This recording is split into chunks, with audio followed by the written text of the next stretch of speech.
Good morning everyone. आज हम लोग समझेंगे रासायनिक अभिक्रियाओं के प्रकार के बारे में। तो समझते हैं, इससे ऑब्जेक्टिव काफी सारा प्रश्न बनता है, तो समझते हैं एक एक करके। सबसे पहले है संयोजन अभिक्रिया। तो संयोजन अभिक्रिया में हम लोग समझते हैं संयोजन अभिक्रिया क्या है। संयोजन अभिक्रिया का मतलब होता है जोड़ना। संयोजन अभिक्रिया का मतलब क्या होता है? जोड़ना। तो यहां पर हम लोग देखते हैं कि जब दो अभिकारक, संयोजन अभिक्रिया किसको कहा जाता है? जब दो अभिकारक या दो से अधिक अभिकारक मिलकर के एक एकल उत्पाद का निर्माण करता है तो उसको हम लोग संयोजन अभिक्रिया कहते हैं। जैसे कि यहाँ पर मान लेते हैं कि ये कोई अभिकारक है, तो दो अभिकारक अगर मिल करके यहाँ पर एकल उत्पाद का निर्माण कर रहा है तो इसको हम लोग क्या कहेंगे? संयोजन अभिक्रिया। जैसे कि A प्लस बी बराबर ए बी है या एरो मार्क ए बी है, तो यहाँ पर ये एक संयोजन अभिक्रिया है। या CaO प्लस H2O CaOH का ऑल टू, यानी कि बिना बुझा हुआ चूना और जल दोनों मिलकर के CaOH ऑल टू का निर्माण कर रहा है, यानी एकल उत्पाद का निर्माण कर रहा है, तो उसको हम लोग क्या कहेंगे? संयोजन अभिक्रिया कहेंगे।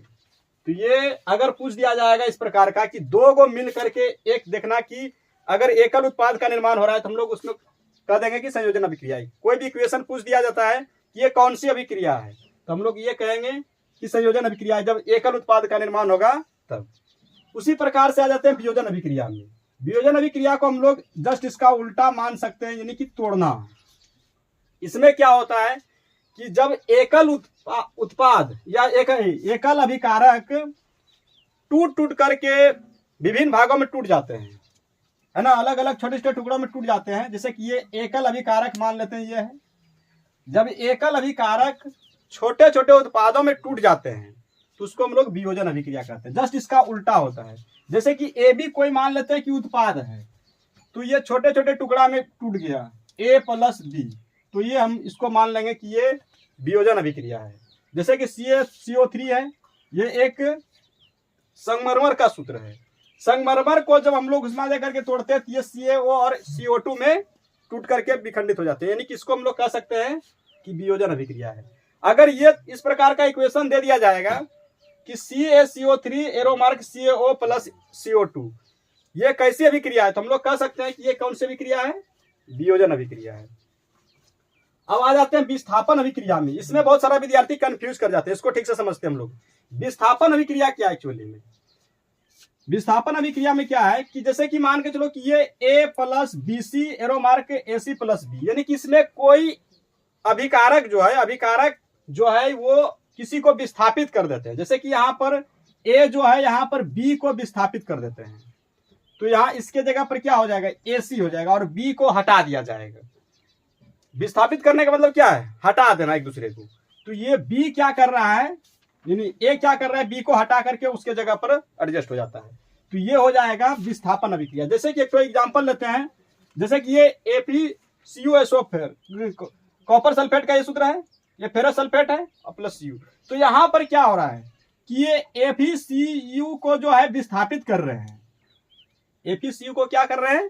विस्थापित कर रहा है। विस्थापित करके उसके जगह पर चला गया और फेरस सल्फेट और Cu को हटा करके उधर कर दिया। तो इस प्रकार का अगर इक्वेशन दे दिया जाए और ये पूछा जाए कि ये कौन सी अभिक्रिया है, जैसे कि FeCuSO4 arrow mark FeSO4 plus Cu, पूछ लिया जाएगा कि ये कैसी अभिक्रिया है, तो हम लोग क्या बोलेंगे कि विस्थापन अभिक्रिया है। कौन सी अभिक्रिया है? विस्थापन अभिक्रिया। उसी प्रकार से आ जाएगा द्विविस्थापन अभिक्रिया।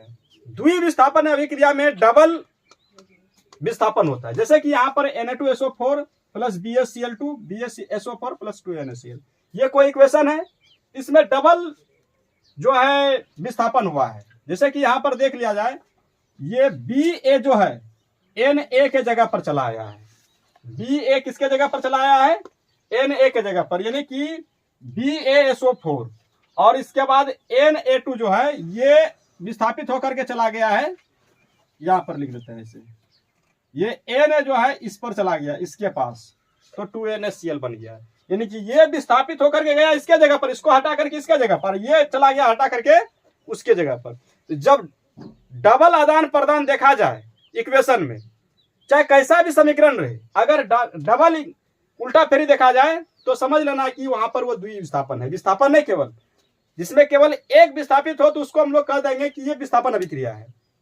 लेकिन डबल आदान प्रदान हो तो उसको हम लोग क्या कहेंगे, द्विविस्थापन अभिक्रिया। इसलिए इसका नाम भी है द्विविस्थापन, यानी डबल विस्थापन है ये। उसी प्रकार से है उपचयन अभिक्रिया। उपचयन अभिक्रिया में क्या होता है, ऑक्सीजन का योग होता है। इसमें क्या होता है, ऑक्सीजन का योग, यानी कि 2Cu + O2 arrow mark 2CuO। इसमें क्या हो रहा है कि ऑक्सीजन का योग हो रहा है। उपचयन अभिक्रिया में ऑक्सीजन का क्या होता है, योग। यहां पर हम लिख देते हैं ऑक्सीजन का क्या होता है, इसमें योग होता है। जब किसी रासायनिक अभिक्रिया में ऑक्सीजन का योग हो तो उसको हम लोग कहेंगे उपचयन अभिक्रिया। और जिस अभिक्रिया में ऑक्सीजन का ह्रास हो, मतलब कि हट जाए, पहले से देखो कि वो ऑक्सीजन जुटा हुआ है अभिकारक में, और प्रतिक्रिया के बाद क्या हो कि वो हट जाए बिल्कुल, जैसे कि यहाँ CuO है और ये बिल्कुल इससे क्या हो रहा है, हट रहा है, विस्थापित हो रहा है, तो इसको हम लोग कहेंगे उपचयन अभिक्रिया। अपचयन अभिक्रिया, कौन सा अभिक्रिया कहेंगे इसको, अपचयन अभिक्रिया कहेंगे।